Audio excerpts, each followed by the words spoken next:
அஸ்ஸலாமு அலைக்கும் வரஹ்மத்துல்லாஹி வபரகாத்து. இன்னைக்கு இஃப்தியாரிக்கு நான் கேரட் புட்டிங் தான் செய்ய போறேன். ஸோ ஃப்ரூட் வச்சு நான் செஞ்சிருக்கேன், கஸ்டர்ட் எல்லாம். இன்னைக்கு வெஜிடபிள்ஸ், அதாவது கேரட் வச்சு நான் செய்ய போறேன். ரொம்ப ரொம்ப சிம்பிளானது. நம்ம வீட்டில் எப்போ நினைச்சாலும் இந்த மாதிரி நம்ம செஞ்சுக்கலாம். ஃப்ரூட்ஸ் சில டைம்ஸ் இல்லைனாலும் கேரட் வச்சு நம்ம செஞ்சுக்கலாம். ஸோ கேரட், கஸ்டர்ட் பவுடர், அதே மாதிரி பால், சர்க்கரை, அகரகர் இருந்தாவே போதும். இது நம்ம எப்போ நினைச்சாவே செஞ்சுக்கலாம். ஸோ நான் இன்னைக்கு 3 கேரட் எடுத்திருக்கேன். அது குட்டி குட்டியாக நான் கட் பண்ணிக்கிட்டு ஒரு பிளெண்டரில் போட்டு நல்லா ஸ்மூத்தாக பார்த்தீங்கன்னா இது நான் நல்லா கிரைண்ட் பண்ணிக்கிறேன். ஸோ இது கிரைண்ட் பண்ணிட்டு இந்த ஜூஸ் ஒரு பவுலில் போட்டுக்கிறேன். நிறைய பேர் வெறும் ஜூஸ் எடுத்துக்கிட்டு சத்தை எடுத்து போட்டுடுறாங்க. ஸோ அந்த மாதிரி பண்ணாதீங்க, அதில் எல்லா சத்தும் போயிடும். ஸோ இந்த மாதிரி நல்லா ஸ்மூத்தாக அரைச்சி நீங்கள் எடுத்து வச்சுக்கோங்க. ஸோ ஒரு பவுலில் போட்டு நம்ம தனியாக அது வச்சாச்சு. இப்போ ஒரு பேன் எடுத்துட்டு அதில் 1 டம்ளர் அளவுக்கு தண்ணி நம்ம எடுத்துக்கிட்டு அதுக்கப்புறம் 3 கிராம் அளவுக்கு நான் அகரகர் எடுத்திருக்கேன். ஸோ அதுலேயே அந்த கொதிக்க வரும்போது அந்த தண்ணியிலே நான் போட்டுட்டேன். ஸோ நல்லா அது கரையிற வரைக்கும் நம்ம கிண்டிக்கிட்டே இருக்கணும். ஸோ கரைஞ்சிட்டு பிறகு நம்ம அரைச்சி வச்சிருக்கோம் இல்லையா இந்த கேரட்டோட ஜூஸு.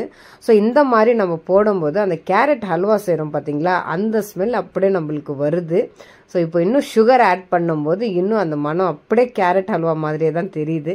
ஸோ கொதி நல்லா வந்துடுச்சு, 10 நிமிஷம் நல்லா கொதிச்சிடுச்சு. இப்போ நான் ஆஃப் பண்ணிவிட்டு அது ஒரு 5 நிமிஷத்துக்கு ஆறுறதுக்காக நான் விட்டுட்டேன்.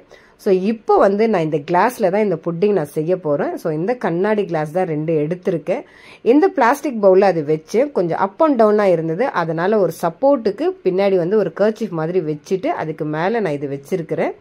ஸோ இப்போ பார்த்தீங்கன்னா இந்த கொஞ்சம் ஆறிடுச்சு. இப்போ நான் அந்த மெஷர்மெண்ட் கப்பு இருக்குது, அதில் நான் போட்டு அதுக்கப்புறம் தான் நான் அந்த கிளாஸில் போடுறேன். ஏன்னா அந்த நம்ம வச்சிருக்கிற டைரக்ஷன் மாறிடுச்சுன்னா அது ரொம்ப கஷ்டமாக போயிடும். ஸோ அதனால நான் பார்த்து கொஞ்சம் ஸ்லோ ஆனாலும் பிரச்சனை இல்லை அப்படின்னு சொல்லிட்டு பார்த்து அதில் ஊற்றிக்கிட்டு இருக்கேன்.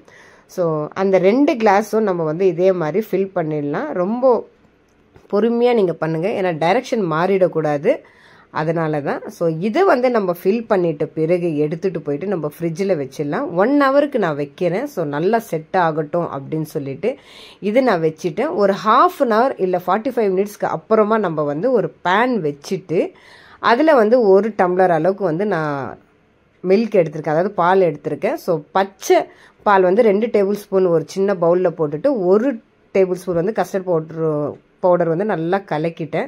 ஸோ பால் கொதிச்சு வரும்போது இந்த கஸ்டர்ட் அதில் அதாவது சர்க்கரையும் ஆட் பண்ணிவிட்டு அதுக்கப்புறம் இந்த கஸ்டர்ட் பவுடர் நம்ம மிக்ஸ் பண்ணி வச்சுருக்கோம் இல்லையா, இதில் இந்த பாலில் போட்டு ஆட் பண்ணால் பாருங்கள் நல்லா ஸ்மூத்தாக வந்திருக்கு, நல்லா சூப்பராக இருக்குது பாருங்கள். அதே மாதிரி ஐஸ்கிரீம் ஃப்ளேவர் நம்மளுக்கு இதுலேருந்து கிடைக்குது.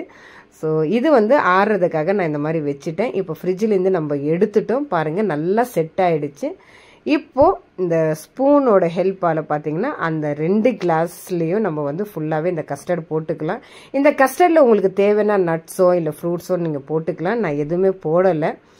ஸோ இப்போ அதே மாதிரி நம்ம கேரட்டோட அந்த புட்டிங் நம்ம போட்ட மாதிரி இந்த கஸ்டர்டும் ஃபுல்லாகவே இந்த 2 கிளாஸும் ஃபுல்லாகவே நம்ம போட்டாச்சு. இப்போ எடுத்துகிட்டு போயிட்டு ஃப்ரிட்ஜில் வச்சுட்டு கிட்டத்தட்ட ஒரு 1/2 மணி நேரம் போதும். ஸோ நம்ம வச்சு எடுத்துருவோம். இஃப்தியாரிக்கும் டைம் ஆகிடும். ஸோ நான் எடுத்துட்டேன். இப்போ பாருங்கள் ஃபுல்லாக நல்லா செட் ஆகிடுச்சு. ஒரு கார்னிஷுக்காக நான் கேரட் துருவி மேலே அப்படியே போட்டு இருக்கேன்.